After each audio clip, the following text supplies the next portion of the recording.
হঠাৎ করে নয়, আজ মনে হচ্ছিল সন্ধেবেলাতে কিছু একটা ঝাল ঝাল খাই মানে রাতে তো ভাত সেইভাবে খাওয়া হয় না, কিন্তু আজ মনে হচ্ছিল যে একটু ঝাল কোনো একটা তরকারি দিয়ে ভাত খাই। মাছ মাংস ততটাও ভালো লাগে না, আর বেশ কিছুদিন ধরে নিরামিষ খেয়েই চলেছি। তো ভাবলাম যেহেতু ডিমটা ভীষণ ভালোবাসি, ডিমেরই একটা নতুনত্ব কিছু ট্রাই করে দেখি। এই রেসিপিটা টোটালটাই আমারই রেসিপি, আমি এটা কাউকে দেখে বানাইনি, আমার নিজের মতন করে বানিয়েছি। তো আজ ছিল ওয়েডনেসডে মার্কেট, আর আমাদের এখানে বুধবারের মার্কেটটাতে না সারা সপ্তাহের বুধবার আর শনিবার মার্কেট হয়।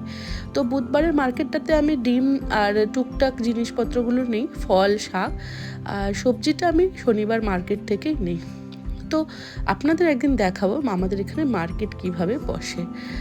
তো আজ যেহেতু এখানে ডিমটা নেই, তো ডিমটা দেখে আমার মনে হলো যে আমি আজকে একটা ডিমের কিছু নতুনত্ব বানাই। তো প্রথমে ডিমটাকে সেদ্ধ করে নিয়েছি, তারপরে তেলের মধ্যে নুন, হলুদ আর একটু লঙ্কার গুঁড়ো দিয়ে ডিমগুলোকে অর্ধেক করে কেটে ভালো করে ভেজে নিয়েছি একটু লাল করে।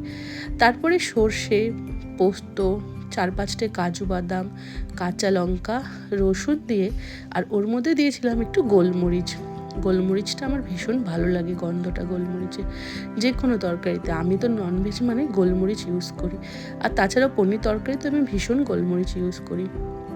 ওটাকে শিলপাটায় ভালো করে বেটে নিয়েছিলাম, একটু দরদরাভাবে বাটতে হবে, মিহি করে বাটলেও আপনারা বাটতে পারেন।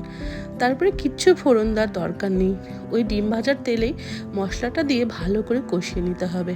এরপরে ওতে একটুখানি জিরে গুঁড়ো মানে ভাজা জিরে গুঁড়ো আর চিনি দিয়ে ভালো করে কষিয়ে পরিমাণ মতন জল দিয়ে ওতে ডিমগুলো ছেড়ে দিতে হবে।